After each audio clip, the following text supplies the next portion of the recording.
Okay, so get this right. Trump is back in the White House. Republicans control Congress, and you'd think they'd be on the same page. You'd think so, yeah. Not exactly. Huh? This whole debt limit thing is like a total... Oh, it's a mess. It's like a political thriller. Yeah, it is. We're here to unpack We it. are here to unpack it. Yeah. You sent a bunch of articles over. I did. And this is juicier than I expected. Oh, for sure. I think what's so interesting about this yeah. is it really reveals a lot about Yeah. kind of the power dynamics Yeah. within the GOP right now. Uh-huh. We're talking about Trump, who, let's be honest, Oh, yeah. is known for being comfortable with spending, Keep debt. right, Yeah. going head to head Yeah. with these, quote unquote, Yeah. fiscal hawks Good traditional. in his own party. Yeah, yeah. The ones who are obsessed with balancing the budget. Uh-huh. So it's like a family drama playing out on the national stage. But before we get into all that, Yeah. we should probably level set. Yeah. What is the debt limit? Right. So basically... For anyone listening who's like, wait a second, remind me. Yeah, it's the legal limit Yeah. on how much money the U.S. government can borrow. Okay. When we hit that limit, things get real messy Uh-oh. because the government can't pay its bills. Okay. It's basically like Yeah. maxing out your credit card, but on a much grander scale. Okay, so Trump, being Yeah. the savvy political player, Okay. he is Always thinking ahead. tries to get ahead of this whole thing. He's like, I'm going to increase this while the Democrats are still running the Senate. Right. It'll be way easier than battling it out with my own party later. Smart, right. And then here's where it gets interesting. Oh. 38 House Republicans Yeah. say, nope, Not happening. not happening. Yeah. I mean, that's a significant number, right? It is a significant number, even with their slim majority. It shows that Trump's influence, while still strong, Yeah. isn't absolute. Uh-huh. Interesting. And this whole debt limit fight is a prime example of that. Yeah. So what does that tell us about the GOP's priorities right now? Yeah, well, I mean... We know Trump has never been shy about spending money. No. But you've got these hardcore She got the spending cutters in the House. Yeah, you get those guys. Like Chip Roy, who are obsessed with tackling the national debt. Yeah, they're like, this is irresponsible to Huh. just raise the debt ceiling without major spending cuts. Mhm. And, they're committed to this issue. Yeah. The Committee for Responsible Federal Budget, which I know you follow closely, Oh, yeah. they put out a report Yeah. that shows that during Trump's last term, Yeah. he added $8.8 trillion to the national debt. Wow. Okay. Although he did manage to reduce the deficit Yeah. by $443 billion. Okay. But still, these Right. hardliners in Congress, they're determined to shrink that debt Yeah. no matter what. And let's not forget about those stimulus checks with Trump's name on them. Oh, right. Yeah. It's like he was embracing his king of debt reputation. Right. Total king of debt. Yeah. So that really puts the GOP in a bind, right? Huge bind. Because on the one hand, Right. they want to keep Trump happy, Of course. Yeah. benefit from that popularity. For sure. But on the other hand, Right. they have these fiercely dedicated fiscal conservatives They do? who are not going to budge Nope. on their demands for spending cuts. Yeah. So how does a relatively small group like this Right. manage to wield so much power? Right. Well, because the Republicans only have a slim majority Uh-huh. in the House, Yeah. this small group of ultra-conservatives Yep. can effectively block any legislation Wow. that they don't like. The New York Times did an analysis. Okay. And they found that these hard-right lawmakers, a lot of them from the Freedom Caucus, Okay. they vote against government funding bills almost 80% of the time. Wow. They are not messing around. They are not messing around. Okay, so even if Trump wants something, Yeah. if these fiscal hawks dig in their heels, it's going nowhere. Pretty much, yeah. You have representatives like Josh Brashear, Bob Good, Yeah. who have made it crystal clear Right. that they will not vote to Yeah. raise the debt limit without significant spending cuts. Yeah. And their voices carry a lot of weight within the party. Yeah. That's a fascinating It's really interesting. power dynamic. Yeah. It's like Trump's back in the White House, Yeah. but he's walking a tightrope. He's on a tightrope for sure. He can't just assume he can get his way like he used to. Right. This debt limit thing is a perfect example. Exactly. What are Yeah. your thoughts on this? I mean, It's a really interesting dilemma, right? Mm-hmm. You have some Republicans who are willing to go along with whatever Trump wants, like Lauren Boebert, for example. Okay. She said she voted for the debt limit increase Right. specifically because she wanted to be loyal to Trump. Wow, okay. But then you have others, like Eric Burlison, who say they have to put their constituents' wishes above Trump's. It's almost like this debt limit fight is exposing Yeah. a real rift in the Republican Party. Yes.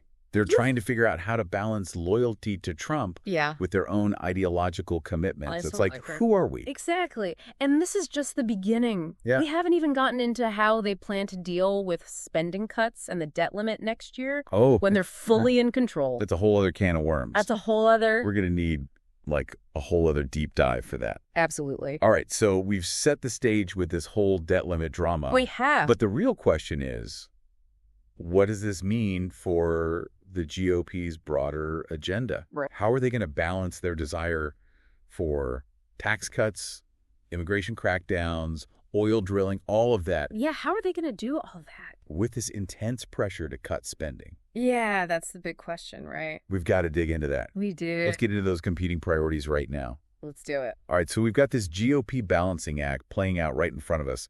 They're like a circus performer spinning plates, trying to keep everything from crashing down. A lot of plates. Tax cuts, spending cuts, immigration crackdowns.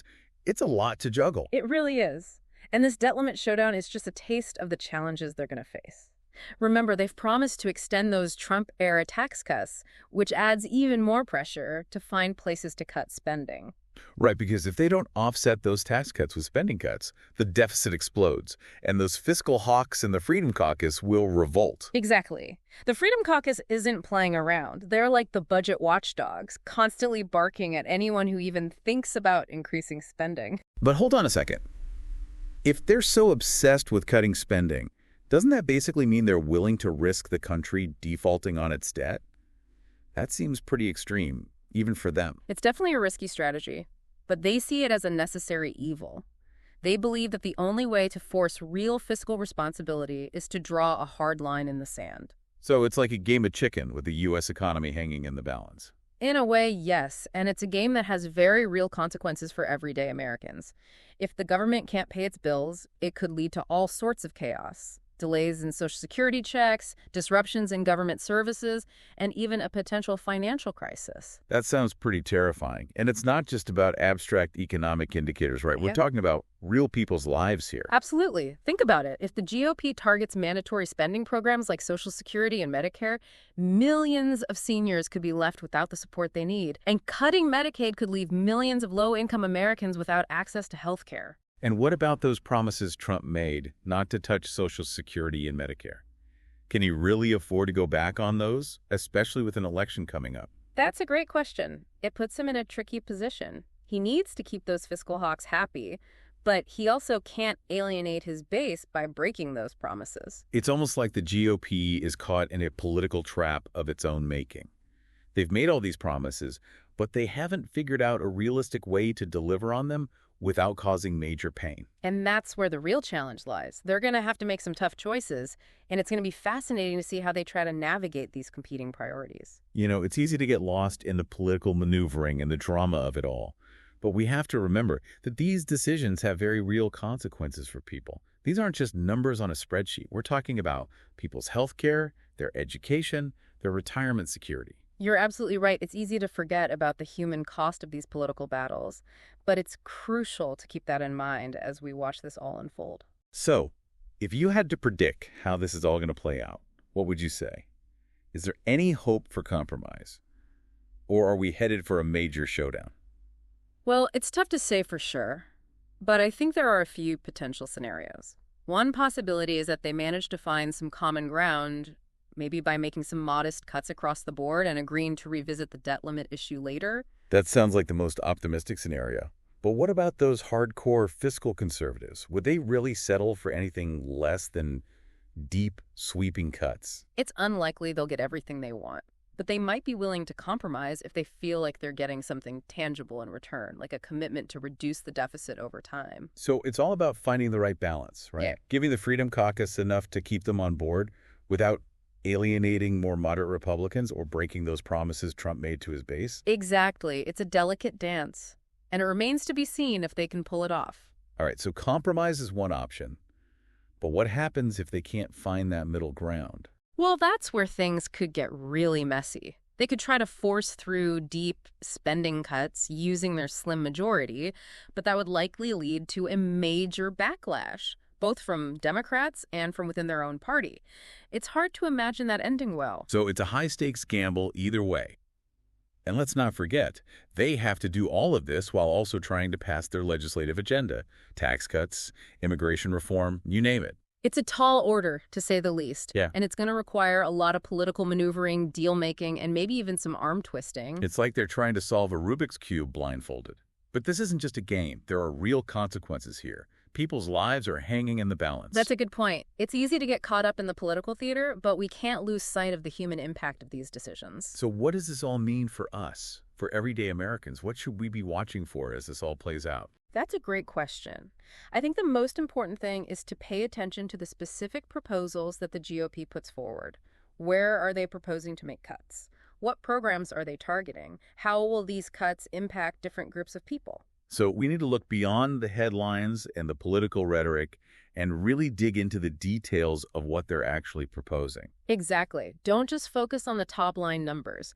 Look at the specific programs and services that could be affected. And don't be afraid to ask questions and demand answers from your elected officials. Mm-hmm. After all, they work for us. Absolutely. It's our job as citizens to hold them accountable and make sure they're representing our interests. This whole situation feels like a ticking time bomb. The GOP is walking a tightrope, trying to balance all these competing priorities. And no matter what decisions they make, someone's going to be unhappy. That's the nature of politics, I guess. But it's important to remember that we have a voice in this process.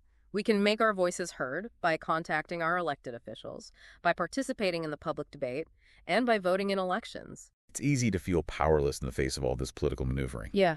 But you're right, we do have power, we just have to use it. All right, so we've talked about the GOP's challenges, the potential scenarios, and the impact on everyday Americans. But there's one more piece of this puzzle that we need to explore. The potential strategies the GOP might employ to get their way. Let's dive into that next.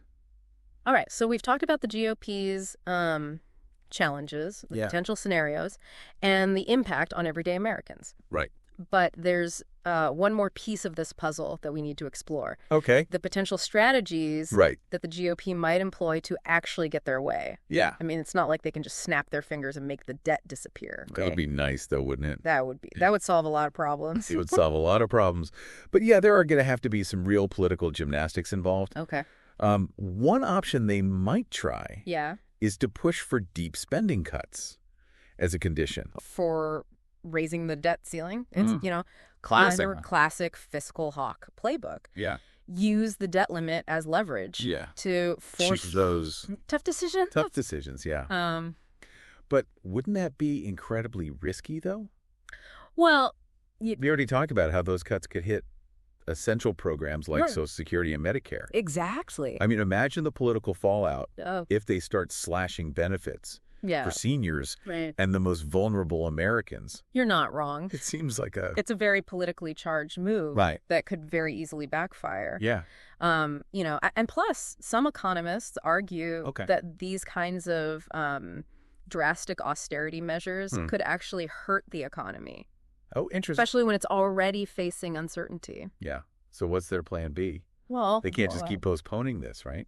They could try. They could try to kick the can down the road a bit further with like a short-term debt limit increase. Okay, so just a little bit. Yeah. Yeah, it's like hitting the snooze button and a really loud alarm clock. Yeah, you get a temporary... You get a little reprieve, but the problem doesn't go away. It doesn't go away. No. So it's more like a Band-Aid than a cure? Exactly. Yeah. It would buy them some time to negotiate. Okay. But it wouldn't address the fundamental issue. Right. The debt's still there. The debt is still there. Yeah. And it's likely to face pushback from both sides. Okay. Democrats won't be eager to give him another win. Right. And the hardcore fiscal conservatives will be furious. Yeah, I'll be like, what are you doing? What are you doing? Another delay. So they're kind of stuck between a rock and a hard place. A little bit, yeah. Any other tricks up their sleeves? Well, there is one more option they might try, Okay. but it's a bit of a long shot. Okay. They could attempt to use the budget reconciliation process Okay. to raise the debt limit.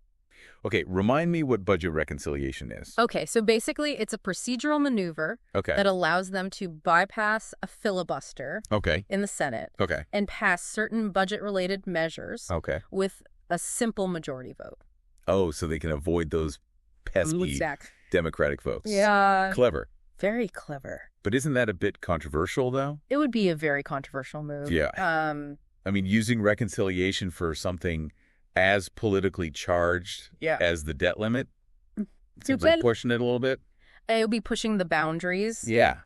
It's not even clear if it's allowed under Senate rules. Interesting. But some Republicans are fluting this idea as a way to get around their slim majority problem. So we've got deep cuts, a temporary fix, and a risky procedural maneuver. Yeah, they're playing political chess here. They're playing chess. Yeah. Trying to figure out their best move. Exactly. This is like a political pressure cooker. It is. I'm getting a little anxious just thinking about it. I understand. It's a lot. There's a lot at stake. Yeah. And the decisions they make will have a real impact on Yeah. people's lives. So what's the bottom line here? Yeah. Like, what should we be paying attention to Yeah. as this all unfolds? I think the key thing Yeah. is to look beyond the political maneuvering Right. and focus on the substance of Right. what they're proposing. Got it. Don't just get caught up Yeah. in the headlines about who's winning, who's losing Right. the political battle. Right. Dig deeper and ask those crucial questions. Okay, so like, what specific programs are on the chopping block? Exactly. Who will be most affected by these cuts? Right. What are the long-term consequences for our economy, Yeah. our society? Exactly. Those are the important questions. Those are the questions to be asking. And don't be afraid to reach out No, not at all. to your elected officials. Yeah, Let them know what you think. absolutely. They need to hear from their They constituents, need to hear from the people they represent. especially on an issue as important as this. Yeah, for sure. You know, it's easy to feel overwhelmed by all Yeah. this political noise. All the back and forth. It's complicated. It's complicated. But you're right. Yeah. We can't just sit back and watch this Yeah. happen. We have to be active participants. Yeah. We have a responsibility to stay informed and to make our voices heard. Absolutely. Absolutely. All right. So we've talked about the GOP's Yeah. High Wire Act, right? Right. Trying to balance their priorities, Yeah. appease everyone. It's a lot. But let's get down to like Mhm. brass tacks here. Let's get practical. What are some of the actual moves they could pull Right. to get what they want? Okay. I mean, it's not like they can just snap their fingers and make the debt disappear, right? So wouldn't that be It would nice? be lovely, yeah. Just like, Oof. yeah, Yeah. problem solved. Yeah, it would solve a lot of problems. But Yeah. yeah, there are going to be some real political gymnastics involved. Okay. One option they might try Yeah. is to push for deep spending cuts Okay. as a condition for raising the debt ceiling. Uh-huh. You know, it's the Cool. classic fiscal hawk playbook. Yeah. Use the debt limit as leverage Mm-hmm. to Okay, force some tough decisions. Yeah, those tough decisions. Um, But wouldn't that be incredibly risky? I mean, we just talked about how those cuts could hit essential programs. right. Yeah, it would be a risky move. Like Social Security, Medicare. Uh-huh. Imagine the political fallout. Oh, it would be huge. If they start slashing benefits Yeah. for seniors, the most vulnerable Americans, It would not go over well. no. No. So what's their... I mean, some economists even argue Oh, interesting. that these kinds of drastic austerity measures could actually hurt the economy, Okay. you know, especially when it's already facing so much uncertainty. So what's their plan B then? Well, They can't just keep postponing this, right? they could try and kick the can down the road a little bit further Okay. with like a short-term debt limit increase. Okay, so just like a Pretty temporary... simple. Yeah, a little bump. It's like Yeah. hitting the snooze button on a really loud alarm clock.